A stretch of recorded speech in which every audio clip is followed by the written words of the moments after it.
nguzamsileke bazalwane igama la engizalwa khona ikaNgcobo ukuthi ke la ePitoli ayijwayelekile leyo nto sewuvela ukuthi umama uPhaladi kahle kahle nguMaNgcobo wakaPhaladi ngizalwa kaNgcobo ngendlela kaPhaladi ngumntwana ke kaNkulunkulu ngiyakholwa ngisindisiwe ngihlukene nesono ngumama ke nje uhamba endleleni eqonda ukuthi kuba umama kusho ukuthini ngaphambi kokuthi bazalwane singene enkonzweni ngisacela ukuthi ayanda mntanami sihlabelele lo mhlabeleli ne sohlabelele ngayo le yandlela yabogogo angazi noma uphaphuza khona ukusibamba ngoba mayisingene isuke singenile umhlabelelo number 62 eCilungwini evangeli ubulokhu uhleli nje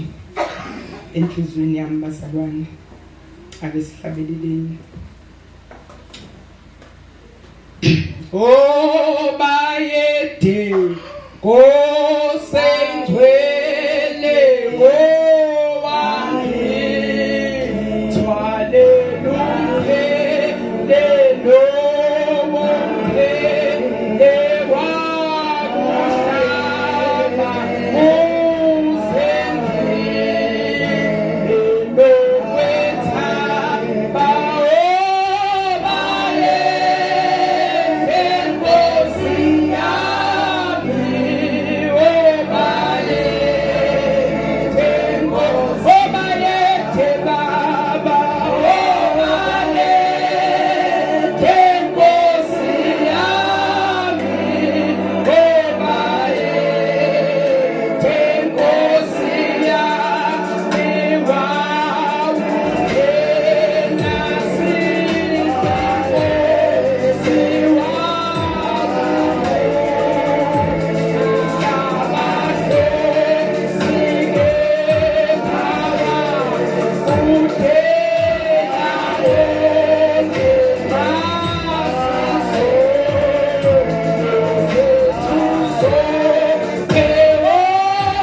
Siyambonga uNkulunkulu ekseni ungubayeda akajiki akaguquki inhliziyo yami isho njalo namhlanje ekseni ithi ungubayeda unguNkulunkulu ongajiki lo wayekhona emandulo kuvuka umhlabelelo uthi uJehova wasemandulo usesenguye namhlanje uJehova wasemandulo usesenguye namhlanje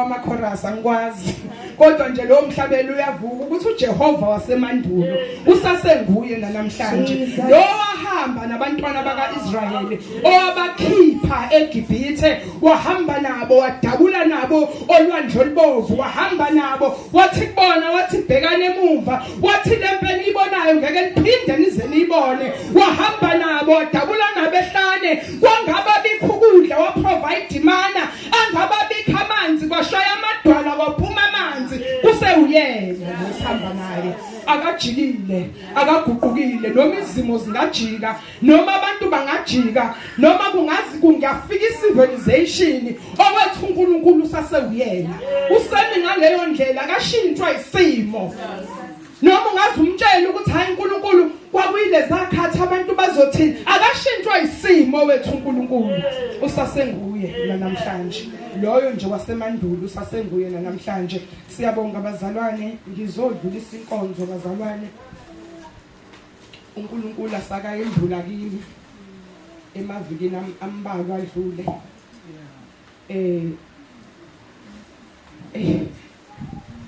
uNkulunkulu ngathi nje ngisekhaya ngikuyisikhathi sami naye ngimdumisa ngikhonza uNkulunkulu wambona into athi ngiyishebe nebandla lonke lasePitoli uNkulunkulu wathi ngiqwashisa abantwana bakhe ngempi ezayo uNkulunkulu esimkhonzayo ukuthi akayivezi inkinga engenayo isolution uNkulunkulu esimkhonzayo yonke inkinga inesolution and yonke inkinga inesizathu ukuthi yindaba yenzeke and izele ukuzokwenzani izosiqinise kumazini yena uNkulunkulu konke okwenzakalayo kwesinye isikhathi sithatha kakhulu ububi sinike icrown usathane yonke into sithi usathane yonke into ithi usathane kulokho ebengisakusho ukuthi uNkulunkulu mayihamba nabantwana bakaIsrayeli uthe mangabe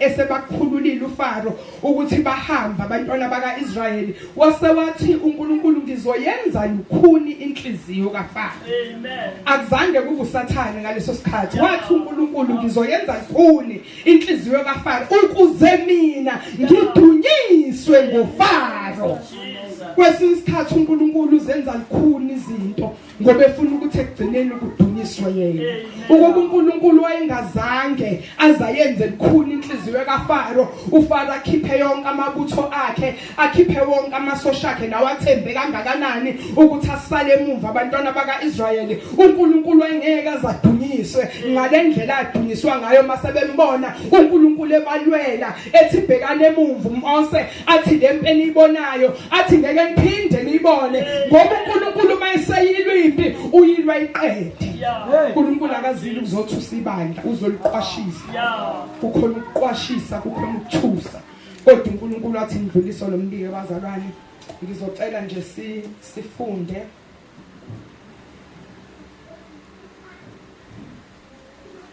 haleluya ngizocela sifunde encwadini yakaNehemiya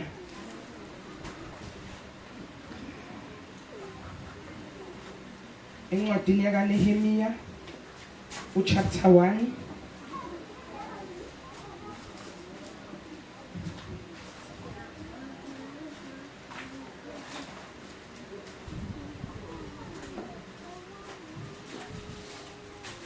ngizocela nje bazalwane ukuthi sizofunda nje uNehemiya kodwa ama chapter nyana nje ahlukile ngizozama ukuthi kube kufishane ngokukholwa umoya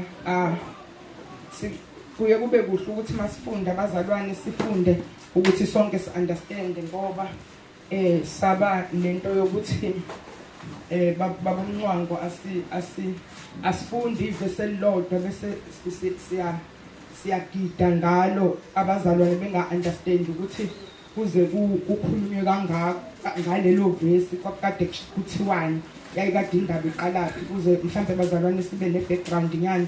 Ngizocela ukuthi sifunde incwadi kaNehemiya chapter 1 uverse 3 sizophinde sifunde uverse 5 wakhona ku-chapter 1 bese siyofunda u-chapter 2 uverse 5 noverse 18 kuya ku-20 bese kokugcina kuba u-chapter 4 uverse 1 kuya ku-2 uverse 6 kuya ku-7 noverse 14 uze kube ku-23. Bathi kimi insali eseleyo ekuthunjweni lapho ezweni isekuhluphekeni okukhulu nasehlazweni ugange lwaseJerusalema lubhidliziwe namasango alo ashisiwe ngomlilo. Haleluya. Bese siya ku verse 5. Ngathi ngiyanxusa Jehova uNkulunkulu wezulu, wena uNkulunkulu omkhulu nowesabekayo, ogcina isivumelwano nomusa nabakuthandayo bagcina imiyalo yakho. Haleluya. Ngisacela siye ku chapter 2 uverse 2 chapter 2 verse 5 ithi ngathi enkosini uma kukuhle enkosini uma inceku yakho ifumene umusa emehlweni akho ungivumele ukube ngiye kwaJuda emzini wamathuna awobaba ukuba ngiwuvuse. Haleluya. Bese siya ku verse 18 khona la ku chapter 2 siye ku verse 18 kuya ku 20 ufundeka kanje. Ngabatshela ngesandla sikaNkulunkulu wami esasisihle phezu kwami nangamazwi enkosi eyayiwakhuluma kimi bathi masisuke sakhe beqinisela izandla zabo lowo msebenzi. Kepha lapho uSanebhalati umHoroni noTobiya inceku yakhe yakwa-Amoni noGeshemi wase-Arabiya bezwa lokhu besihleka usulu basidelela bathi yini lokhu enikwenzayo na? Niyakuhlubuka inkosi na?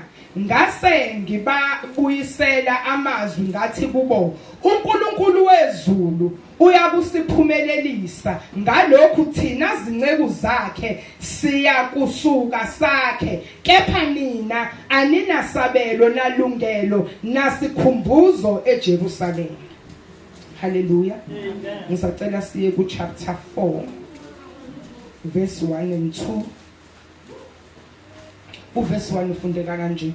Kepha kwathi lapho uSanibhalathi esezwile ukuthi sabe silivusa ugange wathukuthela wavuthulaka waqolodela abaJuda.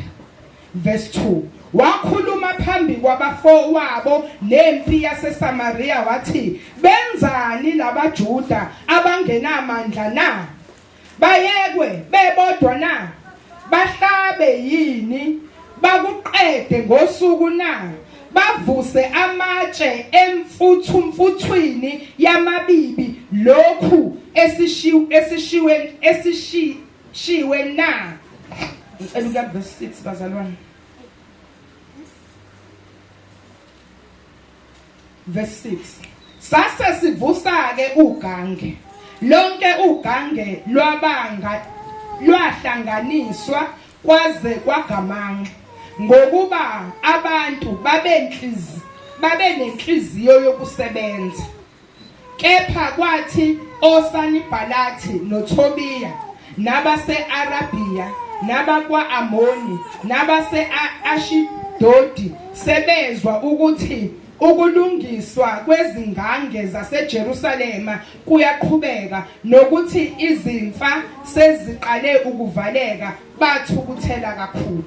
Sizoya ku verse 14 till 23. Verse 14. Lapho sebebhekile ngasuka ngathi kwabakhulu nababusi nakwabanye abantu, ningabe sabi, khumbulani inkosi enkulu neyesabekayo, nilwele abafowenu namadodana enu namadodakazi enu nawomkenu nezindlu zenu. Kwathi izitha zethu sezizwile ukuthi kwazeka kithi nokuthi uNkulunkulu wayeseshafisile icebo labo, sabuyela sonke ogangeni, kwaba yilowo nalowo emsebenzini wakhe. Kusukela kulolo suku ingxenye yezinceku zami yasebenza emsebenzini, nengxenye yayo yaphatha imikhonto nezihlangu nemitsalo namabhantshi ensimbi. Ababusi babe semva kwendlu yonke yakwaJuda, abavusa ugange nabathwalayo imithwalo babethwesa benza umsebenzi ngesinye isandla, nangesinye baphatha izikhali zabo. Nabakhi bonke babe nenkemba ebhinqwe ezinkalweni zabo, bakha kanjalo. Owabetha icilongo wayengaseceleni kwami, ngokuba ngangithi kwabakhulu nababusi nakwabanye abantu, umsebenzi mkhulu ubanzi, sahlukene ogangeni, omunye ukude nomunye. Noma kuyiphi indawo lapho nizwa khona ukubethwa kwecilongo, buthanani khona nize kithi, uNkulunkulu wethu uyakusilwela. Sasesenza nathi umsebenzi wethu, ingxenye iphethe imikhonto kusukele kuqaleni kokusa kuze kuphuma izinkanyezi. Kanjalo ngaleso sikhathi ngathi kubantu, yilowo nalowo kahlale nenceku yakhe phakathi kweJerusalema, ukuba zibe ngabalindi bethu ebusuku sisebenze emini. Mina nabafowethu nezinceku zami nabalindi abangilandelayo, kwakungekho kithi owakhumula izingubo zakhe, yilowo nalowo wayenesikhali esandleni sakhe. Mama uNcwangu ngicela ukukhuleka egameni likaJesu. Haleluya bazalwane. Haleluya bazalwane.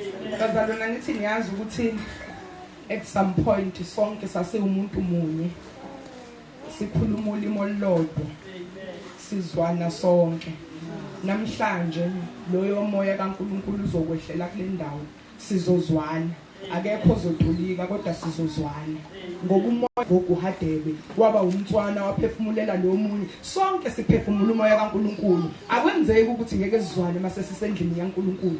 Kuba khona ke mase ngaphandle kwedelela nje umuntu mayekhuluma uthi hayi angikuzwa ukuthi uthini, khuluma enye language angikuzwa. Kodwa mase sisendlini yokukhonza, sisendlini kaNkulunkulu, akwenzeki.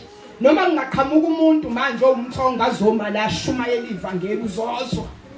Ngala bathi awukazi usizwe isitsonga, kodwa mayefika ezoshumayela ivangeli likaNkulunkulu, ekhuluma ngoNkulunkulu, uphefumulelwe nawe umoya kaNkulunkulu, uzomuzwa. Siyabonga bazalwane. Ilona umlayezo uNkulunkulu abethi ngudlulise ebandleni lakhe, hayi laseSoshanguve kuphela, kepha ibandla lakhe lasePitoli lonke. Uthi uNkulunkulu, izitha sezizwile babumncwangu ukuthi ugange seluyavuzwa. Haleluya. Uthi uNkulunkulu isitha sesizwile ukuthi ugange seluyavuswa, ngoba kule ndaba esifundayo yaNehemiya ingesikhathi abantwana bakaIsrayeli babethathiwe bayothunjwa. Elithi izwi malilinganisa kuthiwa cishe bathunjwa eBhabhiloni iminyaka eyayingafika ku70, behleli eBhabhiloni, behleli phansi kobugqila, begqilazekile, bengenayo ifreedom yokukhonza uNkulunkulu. Ngesikhathi bethathwa beyothunjwa, inkosi yangaleso sikhathi uNebukadnezar uthi ufuna ukuqeda ngeJerusalema uyaya uyodiliza ithempeli likaNkuluNkulu ababekhonza kulona uNkulunkulu, udiliza nezingange zaseJerusalema.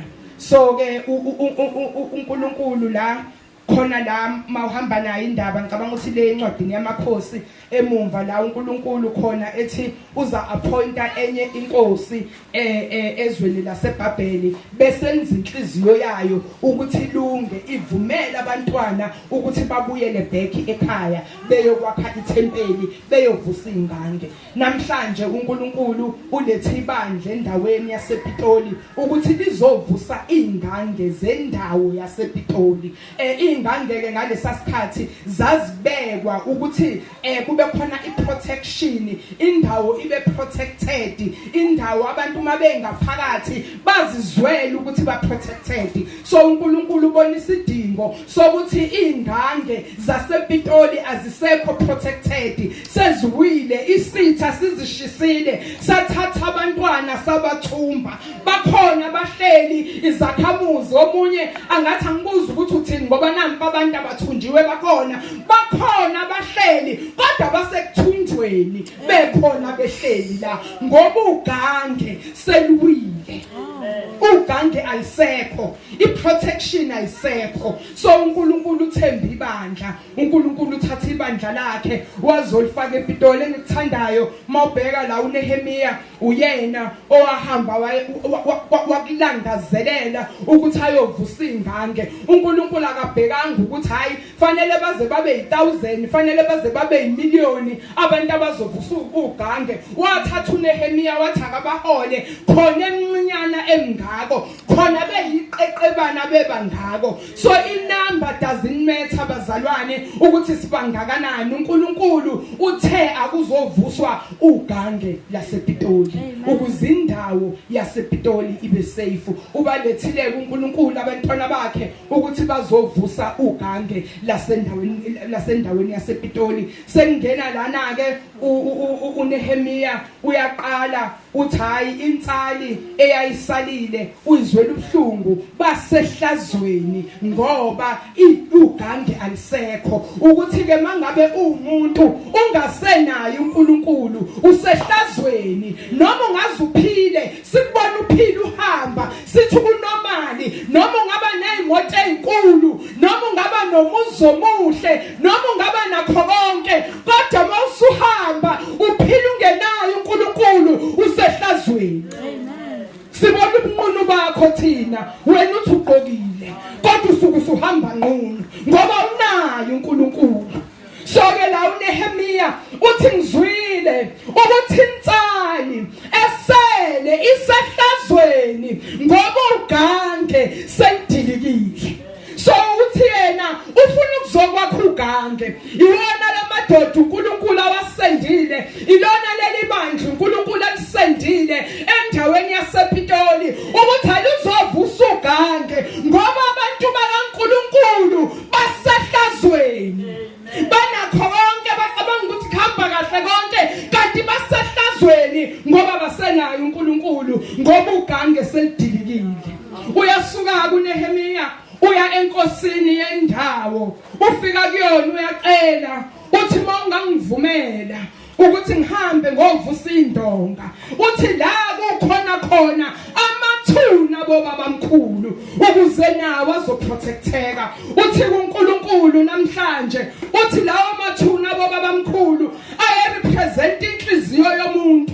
Labo khona inhliziyo yomuntu namhlanje. Uthi uNkulunkulu inhliziyo yomuntu iba khona labo khona igugu lakhe, ngoba kuNehemiya kwakuyigugu amathuna abo babamkhulu. Uthi uNkulunkulu inhliziyo yethu ayibe kuyena, kube igugu sikusibelele okusithumanisa noNkulunkulu. uNehemiya wayecabanga amathuna abo babamkhulu bakhe ngoba iyona ndawo yesikhumbuzo kuyena ayethi bayaya kuyo akhumbule ukuthi kwake kwakhona ubabamkhulu. Uthi uNkulunkulu namhlanje asiprotecte lamathuna ngoba kuthina arepresenta i-relationship esinayo noNkulunkulu, arepresenta ukukhona bethu noNkulunkulu. Masiya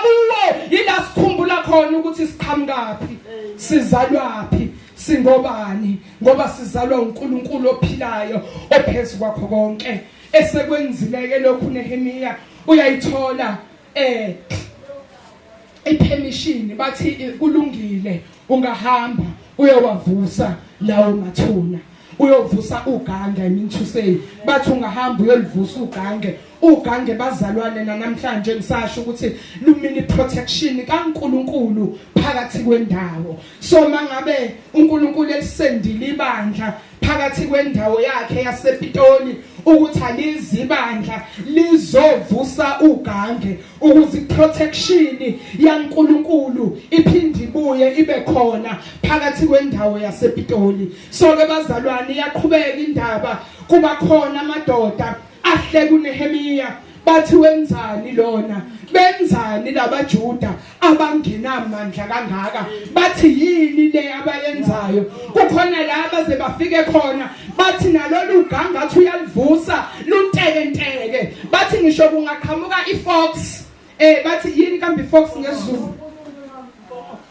impungushe bathi noma ngaqhamuka impungushe ayibona impungushe incane kangakanani bathi nolu gangathi uyalenza noma ngaqhamuka impungushe yagibela phe kwalo lizodilika bamhleka usulu kushizo kaNkulunkulu bathi bamhleka usulu namhlanje uthi uNkulunkulu ibandla lakhe likhona ePitoli kukhona belusi ababekile phambili kuthi balusa umsebenzi wakhe khona sebehlekile bathi benzani indawo yasePitoli yahlula obani nobani bona bacabanga ukuthi bawobani babona ukuthi bazokwenzani ayikho into abazoyenza lana kuze kube khona lento ekuhlekiswa ngayo kuthiwe ePitoli emahlanyeni khona sebeshilo bathi hawu thina siyabaza abantu basePitoli abangeni lokho ngeke bayenze leyo nto ePitoli semahlanyeni kodwa uNkulunkulu uthemba ibandla kodwa uNkulunkulu usenda ibandla ukuthi libe khona phakathi kwendawo yasePitoli lizovusa ugange. So sebemhlekile the very same people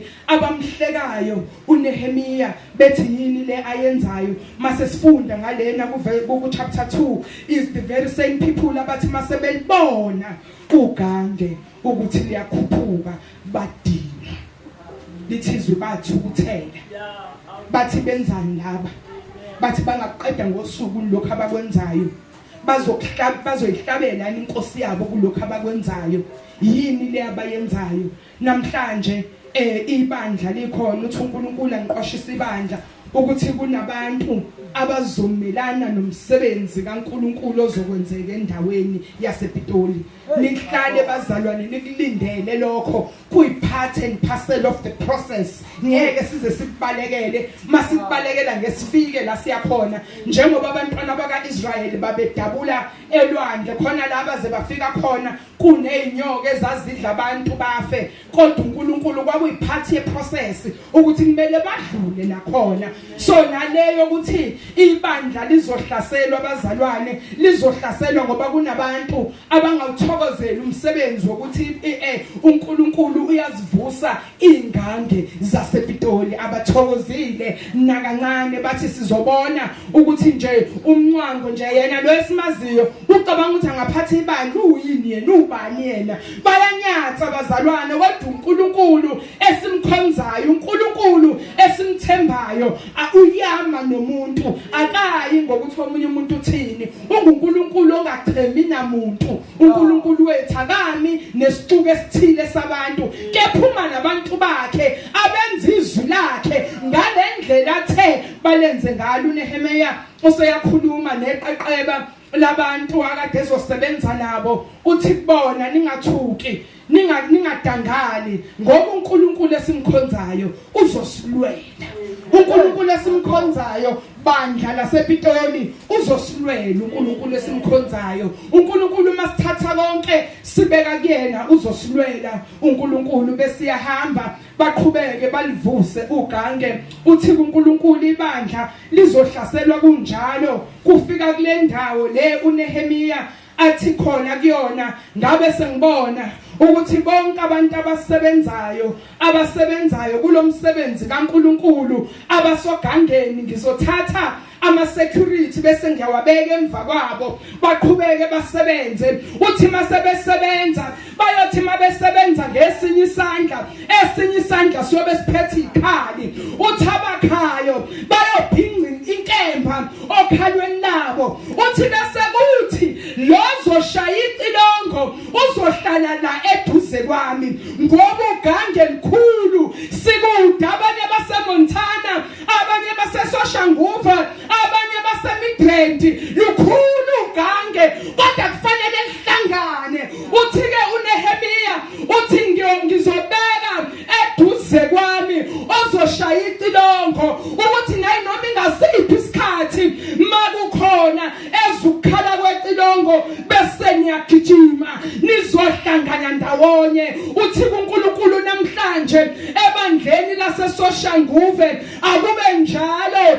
Abazalwana baqaphe, abazalwana bangabi khelesi, abazalwana bathi bewenza umsebenzi kaNkulunkulu kepha esinye isandla sibe siphethe inkemba. Abazalwana bethi bawenza umsebenzi kaNkulunkulu kepha inkalo zabo zibe zibhinqa inkemba. Abanye bathi babegqokile kwincwadi yaNehemiya babegqoka ingubo zokulwa eziyinsimbi. Namhlanje uthi uNkulunkulu abazalwana bagqoke ingubo zensimbi ukuze bathi ba-ready for impi ezokuza. Uthi kuNehemiya uthi ozoshaya itilongo akabe seduze kwami. Uthi uNkulunkulu namhlanje bandleni lakhe udinga abantu. Uthi uNkulunkulu labantu abazoba seduze kwakhe bazokwazi ukubona impi isasegoli, ingafiki impi la igcwale singakayiboniza. Uthi uNkulunkulu ufuna abantu abazoba seduze kwakhe abazohlala phezulu bahlale noNkulunkulu ngoba uphezulu yena. Ufuna abantu abazohlala eduze kwakhe bayibonisa qhamuka bese beshaya itilongo bathi nansi yeza. Bese abantwana beNkulunkulu bayazilungiselela ukuthi impi yeza. Kodwa abazalwane mayengekho khuphukela uNkulunkulu siyobona ngempi isigcwele endlini. Singasekho indlela yokuyikhipha, sesingasazi sizokwenza kanjani. Besomuba zipha amandla emzimbeni wakho ibandla lakhe. Ufuna abantu abazokhuphukela phezulu, ufuna abantu abazohlala eduze kwakhe, ufuna abantu. Ithi ngikutshela ukuthi kusiza ngani ukuhlala eduze kwaNkulunkulu noma ingasiphi isikhathi afuna ukukhuluma ngaso.